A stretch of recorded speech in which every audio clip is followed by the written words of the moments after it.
Guys आपको पता है क्लास 12th में 90 प्लस स्कोर करना बहुत आसान है। अबे साले। हेलो गाइस, कैसे हैं आप लोग। मैं रोहित आ गया हूँ नई वीडियो लेके। आज हम डिस्कस करेंगे कि किस तरीके से हम क्लास 12th में 90 प्लस स्कोर कर सकते हैं। मैंने भी क्लास 12th में 90 प्लस स्कोर किया था और मैं आपको बताऊंगा कि किस तरीके से आपने भी पढ़ना है। जिस तरीके से मैंने पढ़ा था मैं आपको बताऊंगा कि किस तरीके से आपने पढ़ना है और पूरी स्ट्रेटेजी बताऊँगा किस तरीके से आपने ओवरऑल सब्जेक्ट्स में सब में 90 प्लस स्कोर करना है।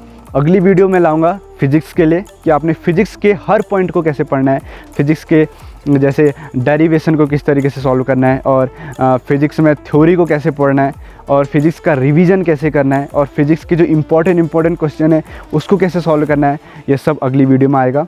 उससे अगली वीडियो में मैथ्स सब्जेक्ट वाइज भी मैं ये सब ले आऊँगा कि किस तरीके से आपने अलग अलग सब्जेक्ट में किस तरीके से 90 प्लस स्कोर करना है। तो आज की वीडियो बहुत इंपॉर्टेंट है, पूरी देखिए और चैनल को सब्सक्राइब कर लीजिए, क्योंकि आने वाली वीडियोस जैसे मैंने बताया कि फिजिक्स के लिए बताऊंगा, केमिस्ट्री के लिए बताऊंगा, मैथ्स के लिए बताऊंगा, सबके लिए अलग अलग वीडियो आ जाएगी। तो बहुत ही इंपॉर्टेंट वीडियो होने वाली हैं आने वाली भी। तो आप चैनल को सब्सक्राइब कर लीजिए पहले, फिर हम आगे को प्रोसीड करते हैं। मैं रोहित, चलिए गाइस शुरू करते हैं।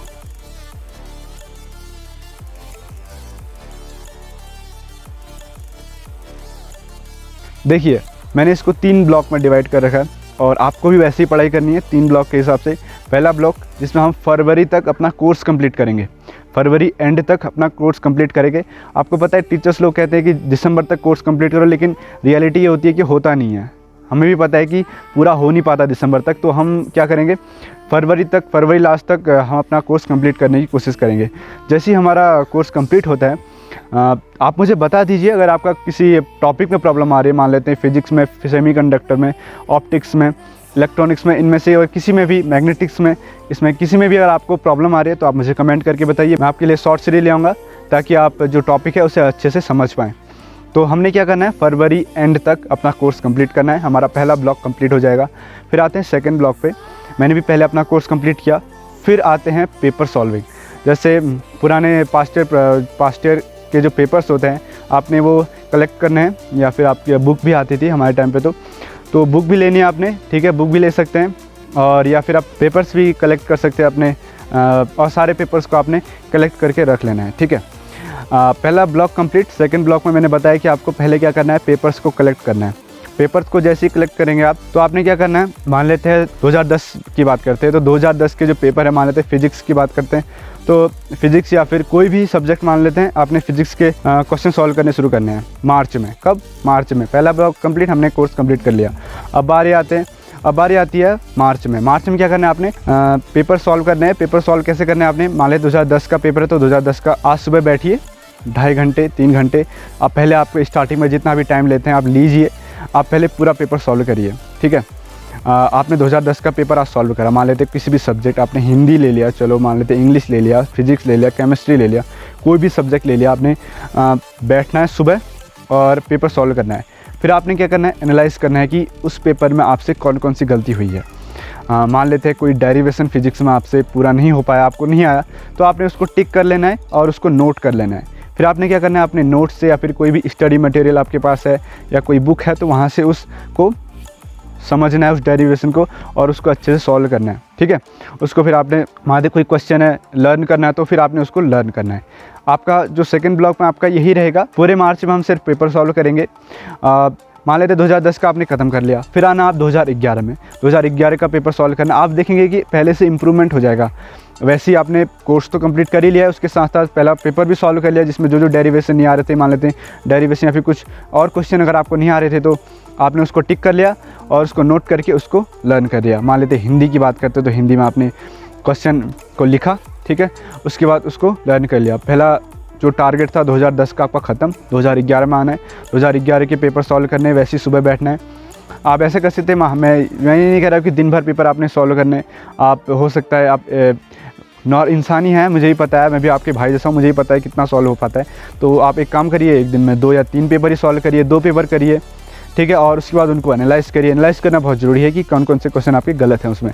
उसके बाद जैसे ही आपका कंप्लीट हो जाएगा, आपने 2011 में आना है, 2011 की भी ऐसे ही करना है सारे सब्जेक्ट के, और ऐसे ही फिर आपने 2012, 2013 ऐसे आते रहना है, और 2020 तक के आपने क्वेश्चन पेपर सॉल्व करने हैं, ठीक है। फिर आप देखेंगे कि इनमें बहुत सारे क्वेश्चन ऐसे होंगे जो रिपीट होते हैं, बहुत सारे क्वेश्चन होते हैं जो रिपीट होते हैं। आप जब हर पेपर को सॉल्व करते समय आप अपना जो गलतियां हैं सुधारेंगे भी, और पेपर जब आप करेंगे तो आपको ये भी पता चलेगा कि कौन सा क्वेश्चन बहुत इंपॉर्टेंट है। ठीक है, जैसे आपको जो क्वेश्चन बहुत इंपॉर्टेंट है वो आपको पता चल जाएगा तो आप उसे लिख लेंगे और उसको अच्छे से सॉल्व कर लेंगे। ठीक है, और जैसे मान लेते हैं फिजिक्स में कोई डेरिवेशन है, बहुत सारे रिपीट होते हैं, केमिस्ट्री में बहुत क्वेश्चन रिपीट होते हैं, तो आप उसको टिक कर सकते हैं। ठीक है, और उसको अच्छे से प्रैक्टिस कर लेनी है उस चीज़ की। हिंदी में भी बहुत क्वेश्चन रिपीट होते हैं, आप उसको अच्छे से प्रैक्टिस कर सकते हैं। जैसे आप प्रैक्टिस कर लेंगे तो आपको मान लेते हैं आपने पूरे मार्च भर पेपर सॉल्व करे, एनालाइज करा और उसको सॉल्व किया, पूरा मार्च खत्म, आपने पहला ब्लॉक कंप्लीट कर लिया, सेकंड ब्लॉक कंप्लीट कर लिया। अब बारी आती है तीसरा ब्लॉक। तीसरे ब्लॉक में आपने क्या करना है, अब आते हैं अप्रैल में आपने रिवाइज़ करना है, छोटा सा रिवीजन करना है पेपर के लिए, क्योंकि आप रिलैक्स हो गए, आपने पूरा पढ़ लिया है।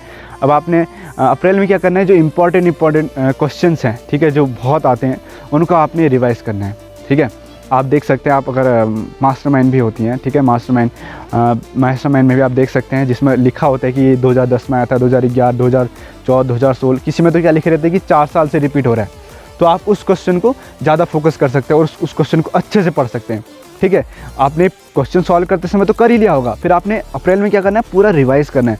मैं ये नहीं कह रहा कि पूरा बैठे रहिए, पूरा सारा एक से एक पॉइंट रिवाइज़ करिए, वो आपने कर लिया है, फरवरी तक अच्छे से कोर्स कंप्लीट कर लिया है। आपने अप्रैल में क्या करना है, सिर्फ आपने इंपॉर्टेंट क्वेश्चन है, बहुत सारे इंपॉर्टेंट क्वेश्चन, जिसमें भी आपको ईयर पुराना क्वेश्चन दिख गया, आपने वो लिखना है। आपके टीचर्स ने बताया होगा कि ये क्वेश्चन इंपॉर्टेंट है, आपने उसको भी टिक करना है, उसको भी सॉल्व करना है। इस तरीके से आपने रिवीजन करना है। ठीक है, रिवीजन किस तरीके से करना है, दोबारा से सुनो। आपने क्या करना है, टीचर्स ने आपको बताया होगा कि कौन कौन से क्वेश्चन इंपॉर्टेंट है।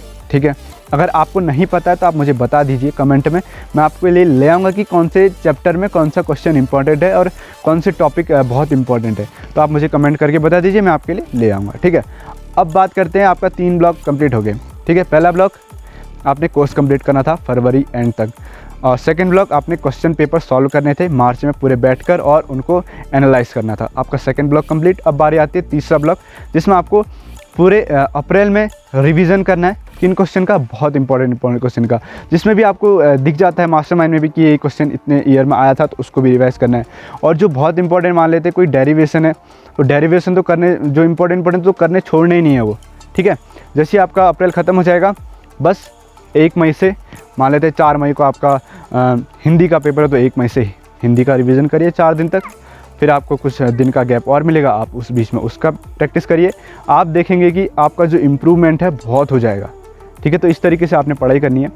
आज की वीडियो में हमने जाना है कि ओवरऑल सारे सब्जेक्ट में हमने किस तरीके से पढ़ाई करनी है। अगली वीडियो अगर आपको चाहिए तो इस वीडियो को लाइक करिए, कमेंट करिए और इस वीडियो को शेयर करिए, चैनल को सब्सक्राइब कर लीजिए।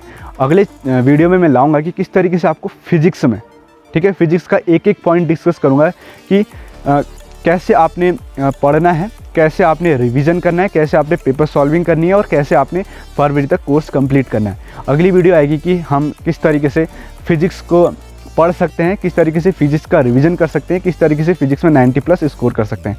तो आप एक काम करिए, चैनल को सब्सक्राइब कर लीजिए ताकि जो आने वाली वीडियो है उसका जो नोटिफिकेशन है आपके पास सबसे पहले आ जाए। Thanks for watching the video.